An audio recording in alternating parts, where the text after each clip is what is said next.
After their incredible adventure in the Sky Islands, the Straw Hat Pirates found themselves sailing across calm blue waters. The Going Merry cut smoothly through the waves, carrying its cheerful crew toward new horizons. One quiet afternoon, Yusuf's sharp eyes spotted something unusual in the distance. "Hey, what's that?" he called out, pointing at a strange ship drifting aimlessly. The crew gathered at the railing to look. The ship was in poor condition, with no sails and no flag flying from its mast. Most strangely, there seemed to be no crew on board. "That's weird," Nami said, frowning. "A ship can't sail without a crew. Where is everyone?" Before they could discuss it further, the water around the mysterious ship began to churn violently. A massive shape rose from the depths, a towering sea monkey. It's matted with seaweed, its eyes wild. With a single swipe of its powerful arms, the creature smashed the abandoned ship to pieces, sending wooden planks flying in all directions. The Straw Hats could only watch in stunned silence as the wreckage disappeared beneath the waves. Robin spoke quietly, her voice thoughtful. "A ship without a captain or navigator is lost. A crew without leadership is nothing." The others nodded, understanding the unspoken lesson. Their own crew worked because each member played a vital role. Without that balance, they would be just as helpless as the ship they had just seen destroyed. The incident stayed with them as they continued their journey. A few days later, they arrived at a strange new island long land, a place shaped like a series of connected rings. The island was beautiful in its own odd way, with long stretches of land curving around calm lagoons. They had barely set foot on shore when a group of pirates appeared, led by a grinning man with a fox-like mask pushed up onto his forehead. "Welcome to my island," the man announced, spreading his arms wide.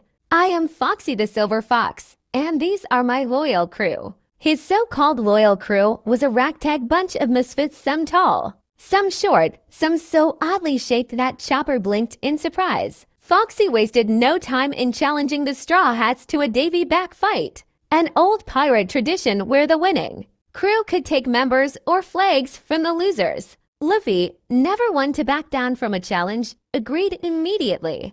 The first event was a boat race around the island's rings. The Straw Hats built a small circular boat, while Foxy's crew prepared their own. From the start, it was clear Foxy had no intention of playing fair. He fired strange beams from his hands that slowed down anyone they hit. Zoro and Sanji found themselves moving in slow motion, their shouts of protest drawn out comically.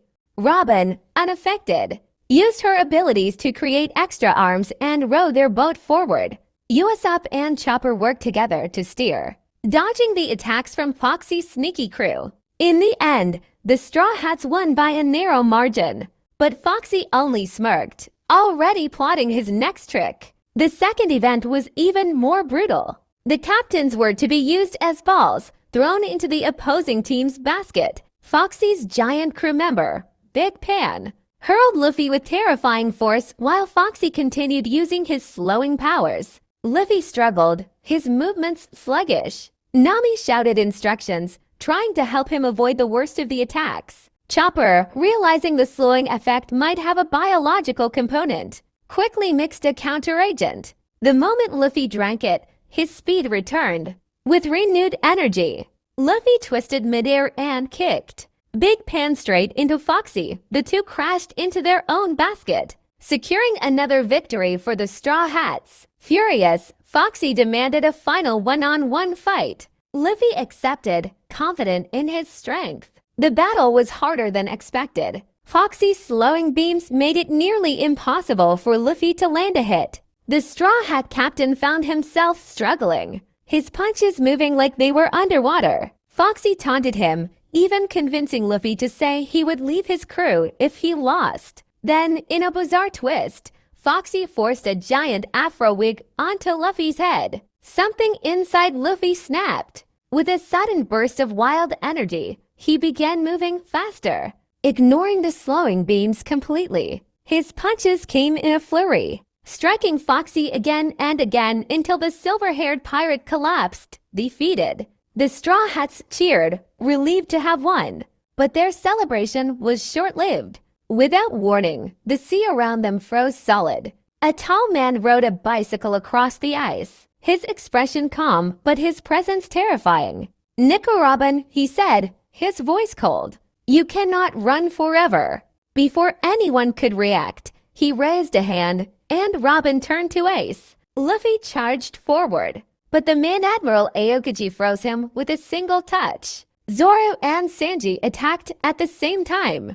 Blades and kicks aimed with deadly precision. Aokiji sidestepped without effort, countering with movements so fast they seemed impossible. Within seconds, both fighters were on the ground, defeated. Chopper, desperate, rushed to help his frozen friends. Aokiji watched, then turned away. "Tell Garp I said hello," he said simply, then walked off across the ice. The crew could only stare as the Admiral disappeared into the distance. When the ice finally melted, Robin and Luffy were freed, shaken but alive. The message was clear. They had survived only because Aokiji allowed it. As the Straw Hats regrouped on the Going Merry, a heavy silence settled over them. The fight with Foxy had been a game. This was different. They had faced true power today and they had been powerless.